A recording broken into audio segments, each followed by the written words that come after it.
This morning, the Conservatives unveiled their election manifesto for small business.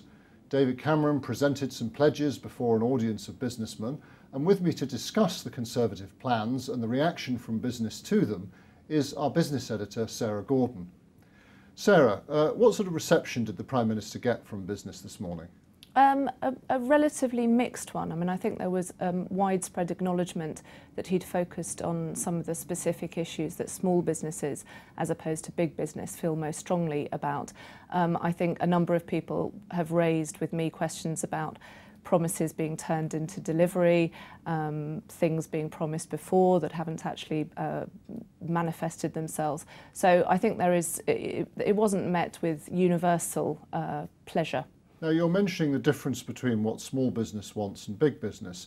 What are those differences? Well, big business in this campaign has had some very specific concerns about issues like the possible referendum on British membership of the EU, on cuts or increases to corporation tax.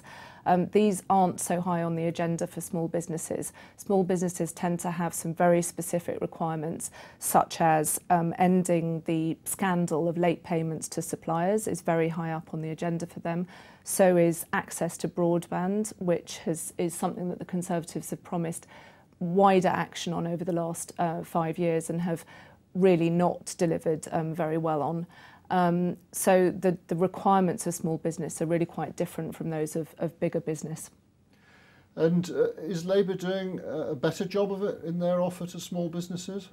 Well, I mean, the irony is that both the differences between the two parties' pledges on small business are not massively different. I mean, some specific differences are, for example, Labour is promising swifter action on the business rates review, which is something that small business minds very much about. In fact, they mind much more about that than they do about corporation tax, because in fact, only about a fifth of small businesses actually pay corporation tax. So there are some small areas of disagreement, but really both major parties know what ticks the boxes with their smaller business communities. And one of the big issues for big business has been Brexit, hasn't it? Yeah. Is that an issue for small business at all?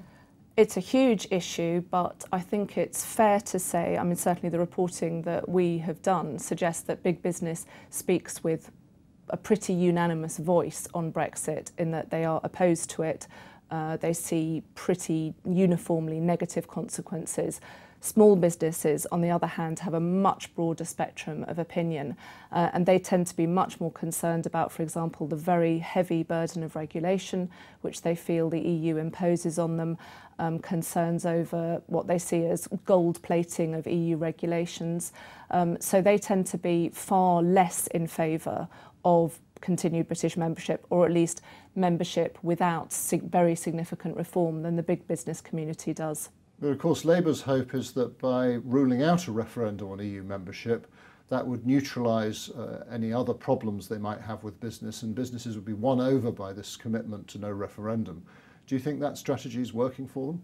Well, I think it's what's so interesting is that it's made it very difficult for business to commit very publicly to one party or the other on a range of issues, because whilst they are extremely, big business certainly is extremely concerned about issues like the Labour pledge to intervene in energy markets, yes, they do also not want a referendum on Europe. So I think it's made the decision less clear-cut than perhaps it's been in previous elections.